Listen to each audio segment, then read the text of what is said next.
Thank you.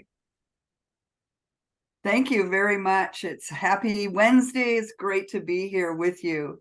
And it's good to see old friends like Cheryl. I haven't seen her in quite some time. She's been a great supporter of this Military Women's Memorial. And I see our friend Rita Chow is here, also one of our members of the Military Women's Memorial. As Cheryl said, I'm a 25-year veteran of the United States Army, a very proud veteran. I served both in Germany as well as here in the United States. I was at my desk one day in the Pentagon, and I got a call from the president of this foundation, this Women's Memorial Foundation, General Wilma Vaught, who told me it was time to go. And like a good soldier, I saluted and said, "Yes, ma'am, I'll be there." So, and I have been there. It's rounding 27 years. So, and it's an extraordinary place. It tells the story of military women and how they've served this nation, actually beginning with the American Revolution, 3 million of us. So I'm going to go to share my screen.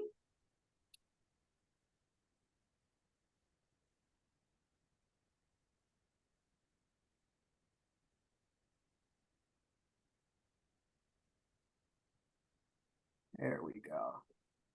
So the Women's Memorial, Military Women's Memorial, is at the gateway to Arlington National Cemetery. It's the only major national memorial to honor the service of military women and to tell their story. I want to show you a little video here that speaks to the dedication of this memorial. Will be on the 18th of October of this year. It'll be 26 years since the dedication of the memorial. And I wanted to show you this little film, this little clip, because it gives you a flavor of what this place meant to military women and their joy in knowing that the nation finally has said thanks for their service.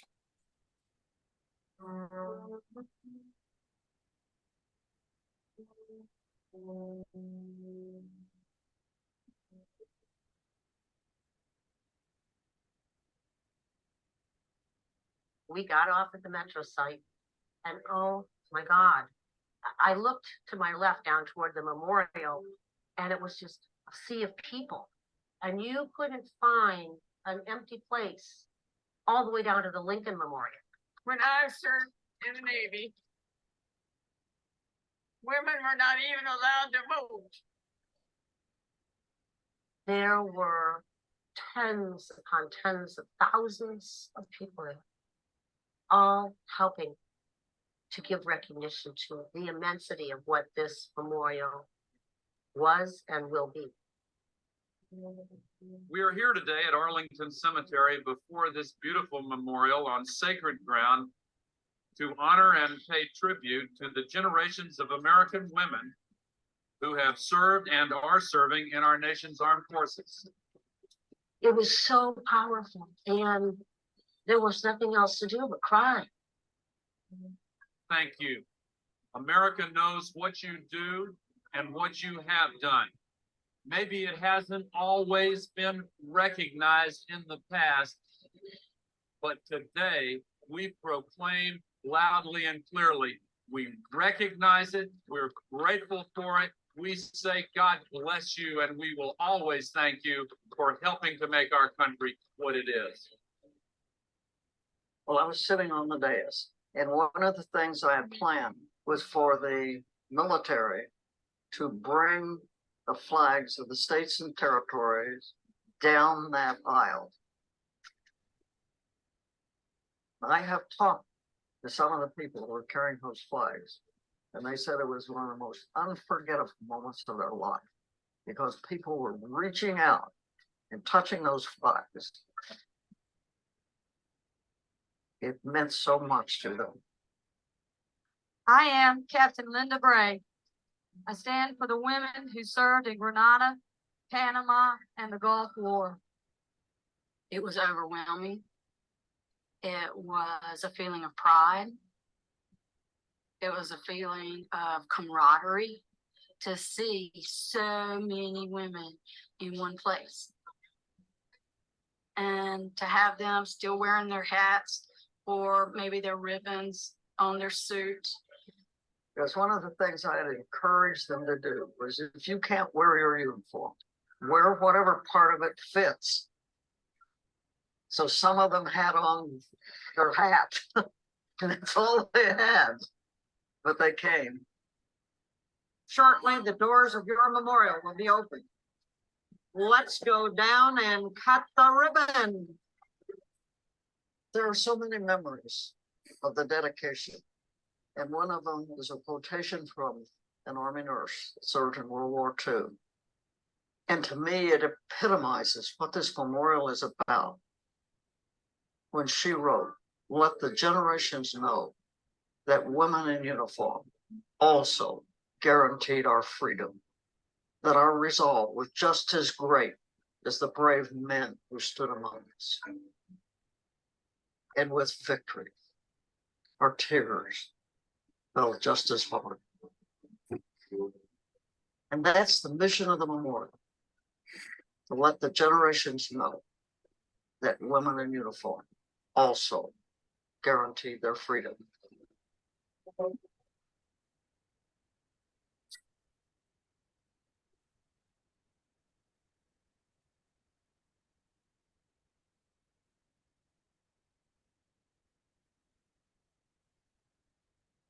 So, as I said, the mission of the memorial is to honor and tell the stories of the some 3 million women who served with and in the military, beginning with the American Revolution.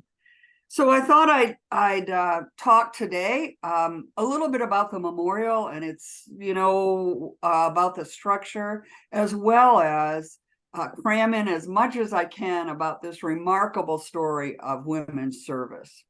So the memorial was authorized. It was legislation was passed in 1986 to build a memorial in Washington, D.C. or its environment to honor the service of military women. We broke ground in 1995, June of 1995, and in 1997 dedicated this extraordinary place. So this is the memorial today. Initially, it was just a retaining wall that held up the hillside there at Arlington National Cemetery. It was dedicated in 1932 by President Hoover. And I'm sorry, by President Hoover. And it, so 1932, where were we? We were in the Depression, and it just sat there. So you can see there were niches that it looked as though there were going to be statues or whatever, but nothing was done. So I like to think that it was kind of sitting there waiting for us some 60 plus years to give it life and give it breath and give it a theme and a purpose. So we had this was one of the sites that the National Park Service took General Vaught and her team to, and she never told me what really spoke to her about this site, but clearly it's, where else would you want to be but at the gateway to Arlington National Cemetery, the nation's most hallowed ground. But she did say they had 3 primary things that they were looking for a site. One, they wanted it to have relevance, that it meant something. One, they wanted a place to build, because how could you ever tell the story, centuries of women's service with a statue or one? So they wanted a place they could build and tell the story. And they wanted to be on the tourist path, because why would you want to build this place and not have anybody come? So Arlington National Cemetery has 4.5 million visitors a year. So I guess those 3 things, they met all of that criteria. And this was the site they decided upon. So we had a design competition. Some 120 different firms participated in the design competition, and a young team, Michael Manfredi and Marion Weiss, won the competition. And it so happened that Michael's mother was an Army nurse during World War II. And when she became pregnant for Michael, you know, in those days, what happened? They put her out of the Army. So apparently she kind of harbored that resentment for a long time, because when she heard about this competition, she reached out to Michael and said, "You will compete, and you will win." And indeed they did. And Marion Weiss was an instructor, a professor at the University of Maryland, actually. So anyway, they teamed together. One of the criteria that General Vought insisted upon is that every organization, every company that was involved in the building of this memorial would have a woman in a senior position. So Marion certainly fulfilled that role. So we, as I said, we broke ground in 1995 and dedicated in 1997. Lots of symbolism here. For example, you can see the niches have several of them have been opened and stairwells built, and that was to represent women breaking through the barriers. So behind this this retaining wall is today is a 220-foot exhibit gallery, and the memorial itself is about 33,000, pardon me, square feet. In addition to this women breaking through the barriers, you can see this arc of glass tablets that's there on the terrace. That extends the entire length of the exhibit gallery, letting light and into the exhibit gallery itself. And on those glass tablets are quotations by and about military women. And as the sun passes over during the day, those quotations reflect down onto the memorial walls, the marble walls, giving light and illumination to the story of women's service. The fountain is to represent the sound of women's voices, some 200 jet fountain. And they come together and tell so that's the individual stories of women. And those individual stories come together in this reflecting pool and tell the collective story of women's service to the nation. So, beautiful features. Probably the most unique feature, of course, is this arc of glass tablets. And inside is an exhibit gallery, 220 feet of exhibit space. And we use the gallery to tell the collective story of women's service to the nation. So, we began, of course, with images from the American Revolution, the Civil War, and progressed through to the women serving today.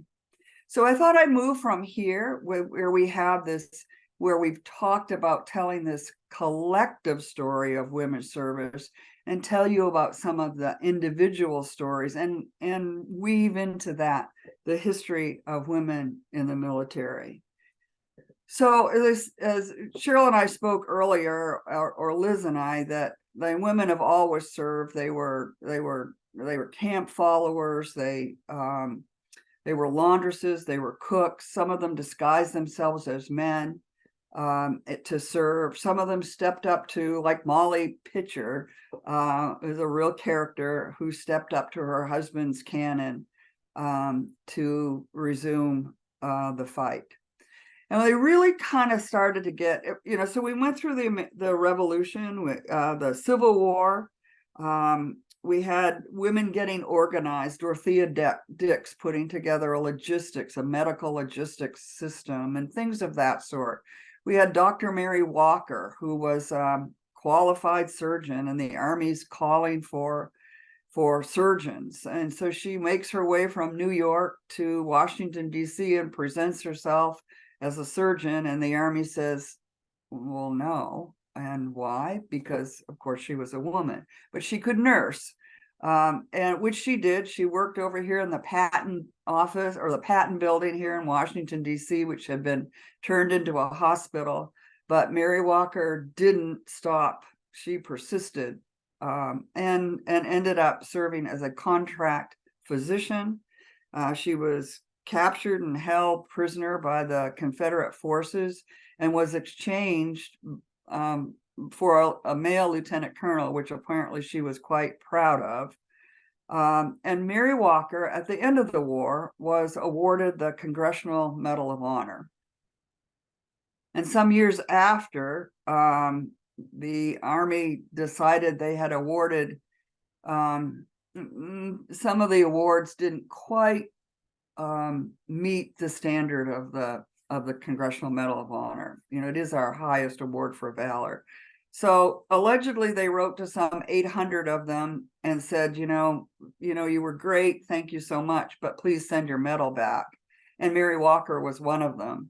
And she did not. We don't know what, we always say we don't know what 799 of them did, but we do know that Mary Walker did not send her medal back. And during the bicentennial, a group got together to have it re-awarded, officially re-awarded to her. But today, Mary Walker is the only woman in our history to be the recipient of the Congressional Medal of Honor. I don't doubt that will change. All of the rules and regulations of where women are serving today on the battlefield have fallen away. We've had women receive the Silver Star, Distinguished Flying Cross. So I have no doubt we'll have other women who will become recipients of the Medal of Honor. But so by the time the Spanish-American War came along, the Army was pretty convinced they needed to, get themselves together and get a corps of women nurses. And they contracted with them, and they did so well that in 1901, the Army decided to establish a permanent corps of nurses, and the Navy followed in 1908. So the first World War I comes along, and we have nurses serving and nobody else. And a guy named Josephus Daniels, he was the secretary of the Navy, was realizing that, they had a terrific manpower shortage. So he turns to his folks and says, hey, can we bring women into the Navy? And they look at the law and they said, well, no, we can't, because the law says you have to be not only a citizen, but you have to be a man.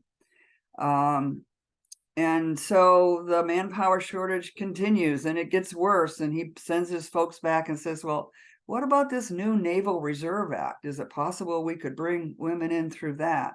And sure enough, they look at the law, and all it says is that you've got to be a citizen. So immediately he starts recruiting women, enlisted women, into the Navy. Some 11,000 of them served here in the United States. They were administrators, logisticians, things of that sort, here in the United States. And the history books say that as soon as women, they must have just been waiting to serve, because as soon as it was announced that women could join the Navy, they were lined up around the streets. And some of them who would get up from their typewriters, this is what some of the stories read. They get up from their typewriters in their offices in the morning, and by the end of the day, they were serving in the Navy.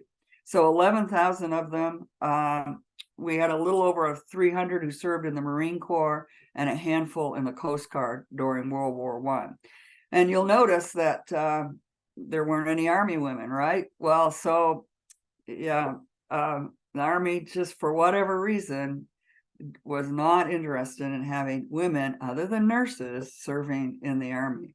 But Pershing over in Europe was crying for qualified telephone operators. They had these newfangled communications devices, they weren't really, nobody's really trained except for these women who were being trained up the road here at Fort Meade by AT&T to operate these newfangled telephone systems. So he convinced the folks here in DC to contract with some of these women and send them. So some 200 or so found their or were contracted with. They actually took an oath. They had uniforms and they were shipped to France initially to be telephone operators. And Pershing would reports from Pershing indicates that the war ended 6 months early just because of these women. And so they have been called the Hello Girls. There's a wonderful little film out about the Hello Girls and the service that they provided the nation. And they too were promised to be veterans. They were sent home after the war and fought for until 1977 before they were given veteran status. This little lady that you see here, her name is Loretta Perfectus Walsh. She was the very first enlisted woman in the history of the United States, raised her right hand to serve in the Navy. The Navy called the women who served yeomanettes, and the Marines were always women Marines. They never had a nickname at all. So after the war, everybody was sent home. But it was the service of these women during World War I that really was the tipping point for the passage of the 19th Amendment, because no longer could those who opposed women getting the vote say that women didn't fulfill the full responsibilities of a citizen, because they certainly did serve in the military. Not only these women here in the United States, but certainly the thousands of nurses who served overseas. So after the war, they sent everybody home. And in fact, the Congress was so irritated with Josephus Daniels that he sort of tricked them, that they passed legislation that prohibited women from serving at all in the military, except for the nurses, of course. They've always had a special place in the history of this nation. So we come to World War II, and we're in the same position. We need manpower, and we have no laws on the books. In fact, the only laws on the books says they can't serve, and so that whole struggle to bring women back into the military and use women power in defense of this nation was taking place. So in 1943, they passed legislation to contract. The Army did. They were the first ones to step up. They contracted with women to join this Women's Army Auxiliary Corps. And women indeed flocked to serve in the Women's Army Auxiliary Corps, but they weren't really in the Army. They served with the Army. And what was interesting, we sent them overseas. They weren't covered by Geneva Convention. It was an interesting dilemma for women, certainly, who were serving at that time. But the Navy was very different. They decided to enact the reserve legislation and brought women into the Navy Reserve. They call them, you'll recognize maybe some of these terms, they call them waves. And the Coast Guard, and of course the Marine Corps as well. And finally, the Army realized that they really couldn't manage an auxiliary in a wartime situation, and finally legislation was passed to create the Women's Army Corps, and many of those women who served in the WAAC transitioned to that. So some 400,000 women served during World War II. 400,000. They came from everywhere. And they did a little bit of everything. The WACs and the Army and Navy nurses served in every single theater of the war. We had 89 women nurses who were held for 3 years by the Japanese in the Philippines. The women were cryptologists, they were logisticians, they were truck drivers. Of course, they served in the hospitals overseas, and and did just a little bit of everything. We had women those who didn't serve in the military itself were in a number of organizations like the Women Air Force Service Pilots, who some 1,000 of them, a little over 1,000 of them, who flew 60 million miles back and forth across the United States, carrying supplies, repaired aircraft to installations or to the ports. As I said, they flew some 60 million miles. Again, and a group who were promised veterans benefits, and the war ended in Europe, they were just summarily sent home. Again, part of that group who fought until 1977 to get veteran status. We also had the Cadet Nurse Corps that trained more than 100,000 women as professional nurses in a 3-year program to serve. And what they were to do when the program was done, when they finished their schooling, was to either enter the military or the public health service. And I was telling Liz earlier that we know what we knew for years about women's health was from these women who were cadet nurses, because they were part of a longitudinal study about our health. So everybody seemed to serve, women in the World War II effort. My mom was an air warden, and she also wrapped bandages, all kinds of different things that folks were doing. And as we spoke earlier, these women, these 400,000 women who served in uniform, and as well as the millions of women who did other things during the war effort, literally changed America. They went places American women had never been before. They did things that American women had never done. And when they came home, they were eligible for the GI Bill. They were able to go to school on their own. They started businesses, and they were our moms, and certainly changed America.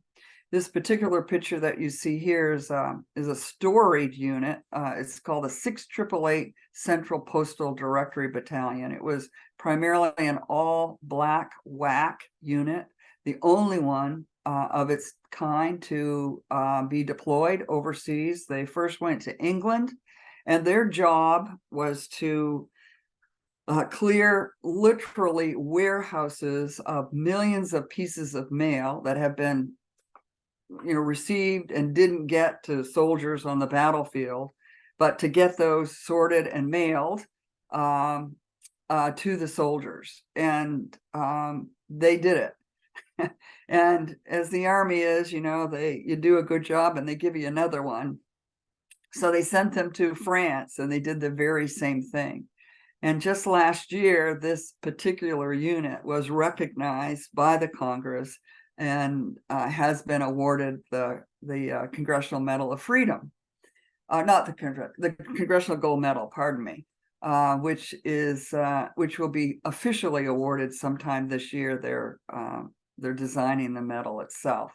So the 6888. This is Charity Adams Early was their commander, the senior Black woman in the military at the time. So when the war ended, what was supposed to happen is that their enlistment was for the duration of the war plus 6 months. And some very wise senior military folks like Eisenhower and Marshall and Nimitz, and who came together and said, hey, look, we cannot have a ready force, and every time we have a war, we have to start all over again with training and uniforms and everything that you can imagine to accommodate this valuable resource and bring them into the military.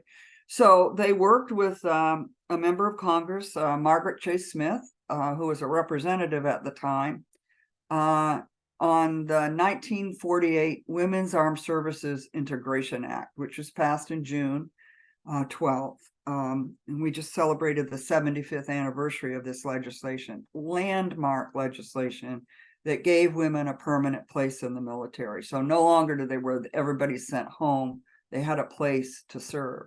So I had an opportunity to have a career in the military.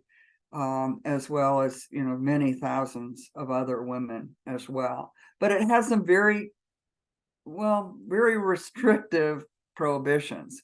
One, women could only be 2% of the force. The highest grade a woman could achieve was lieutenant colonel or commander.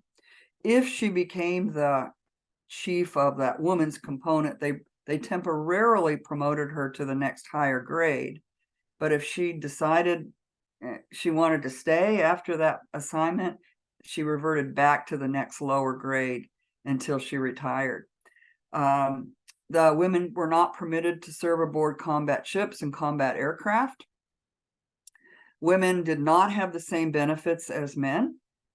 And for example, they were treated as single members of the military. They didn't get quarters allowance. Their dependents, if they were married, didn't get an ID card. They couldn't use a commissary or the PX or any of those things. Again, they were treated as a single service member. And most of those, and it also created the Women's Army Corps. Most of those provisions, or many of them, those provisions were in place until 2017 and affected the service of military women until then. So anyway, the next kind of major conflict was the Korean War, and lots of efforts to recruit women. Most of them, women on the ground, were mostly Army nurses. And of course, we had Navy nurses on the hospital ships, as well as, by this time, the Air Force Nurse Corps had been created. So we had women on the medevacs and things of that sort. Horrendous conditions. We have a number of treasured diaries and things of that sort in our artifact collection that speaks to the service of those women there and just the conditions under which they served. They did come ashore the same time as the men, actually. It was as I said, we have one of the stories that one of the nurses tells about setting up a hospital, and they were in an abandoned schoolhouse, and it was very, very hot. So they ended up having to close the windows, however, because rats climbed up the outside of the building. So you can imagine taking care of wounded service members in conditions like that. And the next morning, they had to pack up their hospital and move again. But again, they just wanted to serve. And of course, the next conflict, major conflict, was the Vietnam War, Cheryl's War. We had about 7,500 women, military women, there are many more, on the ground in Vietnam. Most of them were nurses as well. And as the story goes, that how women other than nurses had the opportunity to serve in Vietnam was that Westmoreland, the commander there, needed secretarial support. So he says, send me some wax. And so that kind of broke the logjam for other women to serve other than nurses in Vietnam. But there were big changes because of Vietnam. It was a protracted war, and to relieve the pressure on the draft, Congress decided that we needed to get rid of that 2% ceiling that had been instituted because of the law, the 1948 law. But if they did that, then they also had to lift the grade restrictions, because women have to be able to see progression as far as their service is concerned. So that part of the law that said women could only serve as lieutenant colonels fell away as well. And that was in 1967, and the first women to be promoted to general officer was in 1970. The first one was Anna Mae Hayes, the director of the Army Nurse Corps, and the second, Elizabeth Hoisington, who was the commander, so to speak, of the WAC. And both of those were Arlington. They were residents here in Arlington. So you have a great heritage there as well. And of course, the women's movement was getting pretty strong during this time. And there was a young Air Force first lieutenant who was assigned down in Montgomery, Alabama, and she was married to a civilian, and she was suffering financially because, again, she was treated as a single person. And so folks that were looking to progress the women's movement were looking for a case for sure that would, of course, win. So anyway, the young woman, her name was Sharon Lane. Sharon Frontiero.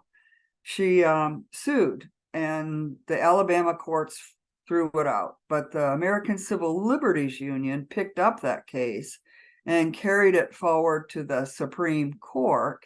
And in 1973, it was ruled that it was unconstitutional for women to be discriminated against with respect to benefits. And that didn't just apply to military women, it applied to all women in the United States. And the young lawyer who took that forward from the American Civil Liberties Union was Ruth Bader Ginsburg. And so we've been, of course, she's sort of our patron saint. We were delighted to have her join us some years ago. We invited all of the military lawyers to join us as well for a luncheon, and she regaled us with stories about that case. And she's very proud. That was her first Supreme Court victory. So again, here's another piece of that groundbreaking legislation, which certainly gave us a foot in the door, but had these incredible restrictions. So we come to Desert Storm, and by this time, the first Gulf War, by this time, because we were bringing more women in, they are certainly serving at more senior levels. They're commanding units. They're doing all kinds of different things. And so when we deploy to the Middle East, they're in senior positions and throughout the force. And but nevertheless, they still couldn't serve aboard combat ships or combat aircraft. And so after this war, many of them, particularly the pilots who were by this time flying non-combat aircraft, marched themselves to the Hill. And in 1993, those restrictions on women in combat aircraft fell away. And in 1995, the restrictions on women on combat ships fell away. And then we find ourselves in the global war on terror. And so today we're seeing women who are serving, certainly commanding major units, major battle groups, air wings, they're fighter pilots. Today we have women since 2017, when the last of those regulations fell away with respect to where women would serve on the battlefield. We have women serving throughout the military, and we've lost women. We've lost some 177 to the wars in Afghanistan and Iraq. And today we have several four-star generals. This happens to be General Laura Richardson. She's the commander of Southcom, which is a combat organization, which makes her eligible to be the chairman of the Joint Chiefs of Staff. And of course, we have the Chief of Naval Operations, a woman today, which you'd never have seen before. But with you know, certainly we've seen that with the progress that women have made and the extraordinary things that they're doing, there is, combat knows no gender, I guess is the best way to put it. As I said, we've lost, and the sacrifices, they share in the sacrifices as well. So that's kind of the quick and dirty of the history of women in the military. Lots of other things. So you'll have to come to the memorial. I'll give you a tour, and we can explore many more of those things as well. So we have our mission pillars, of course, first is to honor military women, and some 3 million women who've served here served in the military, beginning with the American Revolution. We do that with our exhibits, with programs like this, and again, our primary mission is to tell their story. We have we've had some 4 million folks who visited the memorial over time and learned about this history. We also work to educate and empower those women who have served, as well as the young women who seek to perhaps have a military career, and they see an opportunity for a career in the military. We do this with oral history program, our exhibits and displays, certainly with a variety of programs at the memorial itself. We have lessons plans for teachers that are exportable, and we have some traveling exhibits as well. The one that we have right now is The Color of Freedom, in response primarily to the George Floyd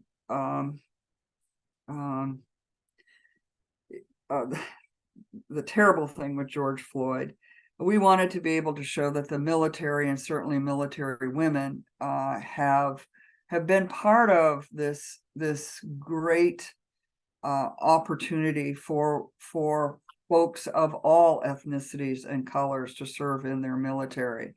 So this traveling exhibit speaks to those women, beginning with the American Revolution through to today. Women of different ethnic diversities and the things that they've contributed to the nation. We also have a research library and have the opportunity to work with researchers around the world, actually, with respect to women's service, as well as journalists and folks of that sort. And then, of course, to remember the women who've served. And one of the things that we do to remember those women is that we ask women to register their service. And what does that mean?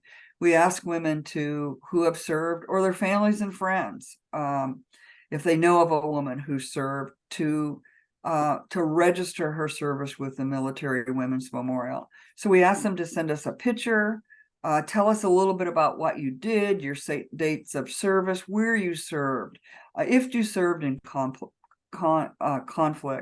Send us your awards and decorations, and it all goes into a database that we've called the Register. And today we have some 310,000 women's records of service, from the American Revolution, actually, through to today, those women who are serving today. It is a treasure trove and one of a kind, certainly. As I said, we've not only are we privileged to tell the story at the memorial itself and to visitors who come, but we're privileged to work with researchers and other folks and journalists to help tell that story as well. So we're in the midst of a national registration campaign. Well, I'd say we have 310,000 women's records of service. That's only about 10% of the women who've served. So I would leave you with a challenge to help us. If you know of a woman who served, living or deceased, to help her take her rightful place in history for all time, actually, by registering her service at the Military Women's. It's easy to do. You can do it online, or we can certainly send a form as well. So again, how can you help? Less than 1% of Americans today serve in the military. And of that 1%, a minuscule 16% of those are women. So their story is important. They've made remarkable contributions to our history and to the nation and to the defense of the nation. So we ask, help us tell their story. Pardon me. And so I close with this.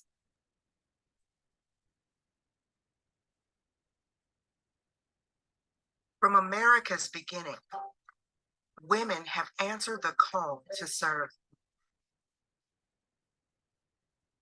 Our stories of triumph and sacrifice are vital to our country's history. We serve in every branch of the military at every level as warriors, innovators, and leaders. The Military Women's Memorial is the only national memorial dedicated to the lives of American servicewomen. For more than 20 years, our world-class education center has brought the nation together to honor their courage, determination, and love of country. The Military Women's Memorial will bring these stories to life for a new generation. Help us honor her service.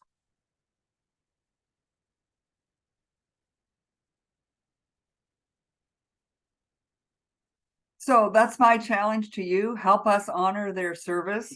I would love to have you come over to the memorial to give a tour. So please put that on your agenda for some time in the future. And thank you for the opportunity to talk a little bit about this remarkable place and the remarkable women who've made it possible. While it's about military women, it's really about all women, certainly about our history and what we've brought to this nation and to the world. So thank you very, very much for letting me join you today. It was a great opportunity. We've got a couple of comments and questions. If we want to organize a group tour of the memorial, do we just contact you directly, or how do we, what's the first step? Yes, just contact me directly and we'll find a great date so that, we don't have some program or whatever going on. But yeah, send me a quick email and we'll put something together. It'd be great. One of the things we can do is if you come by bus, for example, we can make arrangements with the Arlington security folks so that you can drive whatever the vehicle is and drop folks off. Because it is quite a walk, of course, from the visitor center, but absolutely just give me a call. I'm always delighted to do that. Okay. You mentioned a few of the programs that are going on. Are there any others, or can we just go to the website and get an update on what's happening? Yeah, so we have a number of things that we're getting ready to do. We'll be, as we said, we'll be celebrating our 26th anniversary. Actually, we're doing it on the 12th of October on the weekend. It's an open house. And one of the things that we're going to do during that is in the afternoon. I'll send you some things as well that maybe you can share with folks. In the afternoon, we want to show the film Hello Girls to folks who are coming to help us celebrate the 26th anniversary and learn a little bit more about these women who stepped up and unheard of and found their way or made their way to France to be part of this war effort. So that's one of the programs we have coming up. We have an annual Veterans Day program, which is be at 3:00 on 11 November. We like to think that it's one of the major programs here in the area. We have a keynote speaker as well as a woman from each of the services who's a veteran or active duty, speak about why she why she served and what it means to be a veteran. And so that's at 3:00 at the memorial on Veterans Day. They said we are also getting ready to launch a women's health program. The intent was to launch it in October. Regrettably, the threat of a shutdown kind of shut us down as well as with respect to speakers. So we're looking for a new date for that, and that will launch with breast health for women. So those are the kinds of programs certainly on the website. And I think Cheryl is probably on our distribution. So maybe she can, I'll put you on the spot here, Cheryl. You can kind of watch for announcements of various programs as well. Yeah, well, and as I said, if we have you and Phyllis on the show again, you can talk about some of the new things as well. I just wanted to, since you threw the question over to me, it's probably a good idea to also mention, like, what's the best metro stop to get to, to the memorial, and also that there's parking. And then Excellent. And then I did ask a question also. I know the memorial has a wonderful auditorium, and you might want to just indicate that there are other programs that occur. Is that true? Or so? Well, actually, you know what we've done, Cheryl, and we are getting ready for a major renovation of the memorial and have launched a capital campaign. Thank you for bringing that up. I really appreciate it. Those of us, I don't know about you, but certainly I think for many of the folks that I know, when they visit museums, we like to read and kind of get immersed in all of these of the exhibits. And that's not so the case with some of our newer generation. So we're looking to update and infuse a good amount of technology into the exhibit space. And as part of that renovation, we also turned our theater, our 196-seat theater, into a multi-purpose room where we do hold programs and things of that sort of as well. But it's also an opportunity for us to encourage other organizations to use the memorial for their programs as well. And it's called, we dedicated it actually just a year ago, and it's called the Vought Center, very appropriately called the Vought Center as well. So yes, various programs, we host a number of honor flights actually throughout the year. And it's one of the things we'd like to be able to do is to highlight the women that are on these honor flights. Another program that we have, and I hope you'll help us kind of keep an eye out, we have a Living Legend program. And if a woman, one of our women veterans, reaches the great age of 100, we like to celebrate her and her service to the nation by presenting her with a Living Legend proclamation. So certainly in your group, we'd be honored to honor some of your folks as well as a living legend.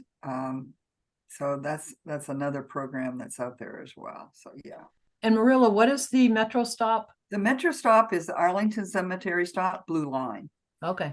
Yep. Thank you. And there is paid parking as well. Yep. It is a bit of a walk. It's about a block, I guess, maybe 5-minute walk from the visitor center parking to the memorial itself.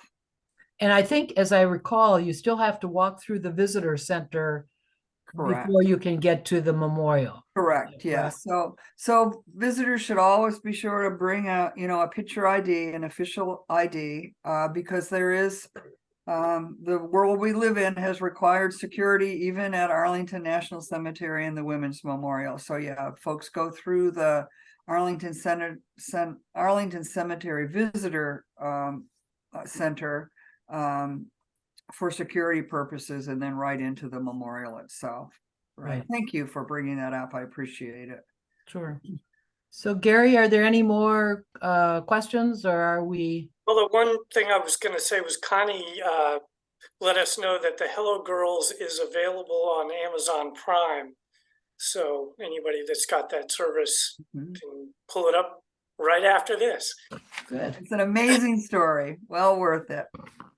Okay, well, it is 11 o'clock, so excellent timing here. And I certainly want to thank Marilla Cushman, who is again a 25-year Army veteran. Yay, Army. And of course, the senior advisor to the Military Women's Memorial. Excellent presentation. Brought back lots of memories for me as a first lieutenant. I certainly didn't get up to the level that you were, but I still am proud of my service. So just want to remind folks that next week, our guest on Coffee and Conversation will be Larry Rockwell, who is the Director of Communications and Community Relations with ARC of Northern Virginia. And he'll be talking about the resources that ARC offers for people with disabilities and their families throughout Northern Virginia. So be sure and tune in, and it'll be another exciting Coffee and Conversation program. So hope you can join us. So I think that's it for today.